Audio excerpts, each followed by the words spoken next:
बिस्मिल्लाहिर्रहमानिर्रहीम। अस्सलाम वालेकुम friends, welcome back to my channel. I hope आप सब लोग खैरियत से होंगे, ठीक ठाक होंगे। फ्रेंड्स, आज हम एक्ने और पिंपल्स को ट्रीट करेंगे हल्दी से। जी फ्रेंड्स, हल्दी को किस तरीके से यूज़ किया जाए कि हमारी एक्ने और पिंपल्स बिल्कुल क्लियर हो जाएं। तो फ्रेंड्स, जो हल्दी है ये एंटीसेप्टिक और एंटीबैक्टीरियल प्रॉपर्टीज़ रखने की वजह से हमारी एक्ने को अच्छे से ट्रीट करती है। इसके अलावा ये एक्ने स्कार्स को भरने में बहुत ज़्यादा बेनिफिशियल है। तो चलिए फ्रेंड्स, इस रेमेडी को बनाना स्टार्ट करते हैं। फ्रेंड्स, दही हम लेंगे 1 टीस्पून,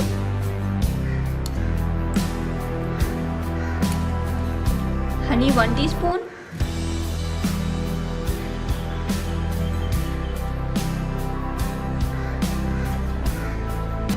हल्दी हम ऐड करेंगे 1 टीस्पून।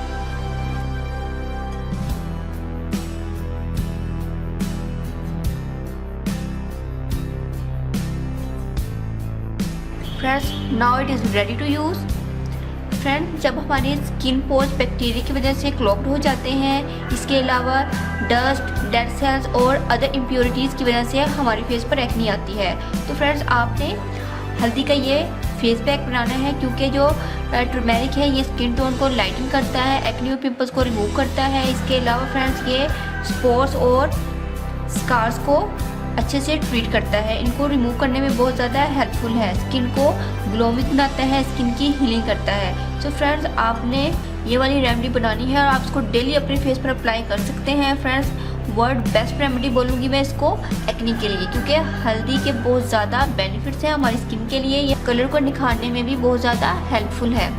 होप सो फ्रेंड्स, आपको रेमेडी पसंद आएगी, इसको ज़रूर ट्राई कीजिएगा। फ्रेंड्स, ना सिर्फ आप इसको अपनी एक्ने पर लगा सकते हैं, बल्कि आप इसको अपने पूरे फेस पर लगा सकते हैं। हर किस्म की स्किन के लिए ये सूटेबल है।